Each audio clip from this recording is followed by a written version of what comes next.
শুক্রবার মানে বিশেষ কিছু। আজ জুমার পর প্লেটে চলে এসেছে আস্ত এক মুরগি। সাইজটা দেখে মনে হচ্ছে যেন মুরগি নয়, আস্ত একটা খাসি। আস্ত মুরগি থেকে লেগ পিসটা আলাদা করার যে আনন্দ, সেটা আপনাদের বলে বোঝাতে পারবো না। চামড়ার উপরে মশলাগুলো এমনভাবে সেট হয়েছে মনে হচ্ছে রূপচর্চা করে এসেছে। আস্ত মুরগি একা একা খাওয়ার মাঝে কিন্তু রাজা রাজা একটা ভাব আছে। আর রাজ্যের রাজা খাবে তার প্রজারা খাবে না, তা কিন্তু হয় না। তাই রাজ্যের সাঙ্গপাঙ্গদের নিয়েই খাচ্ছি। দূর থেকে দেখে মনে হয় পুরো মুরগি একাই খেয়ে ফেলবো, কিন্তু খেতে বসলে বোঝা যায় লেগ পিস আর বেস্ট পিসের অর্ধেক খাওয়ার পরে পেটের ভিতর থেকে সিঙ্গেল আসে। আর কত খাবি?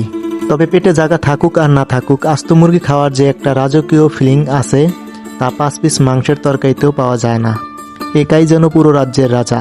আপনি কি কখনো এক বসায় আস্ত একটা মুরগি একা শেষ করতে পেরেছেন, নাকি অর্ধেক খেয়ে সিলিন্ডার করেছেন? অবশ্যই কমেন্ট বক্সে জানাবেন। ভালো থাকুন, সুস্থ থাকুন, দেখা হবে নতুন ভিডিওতে।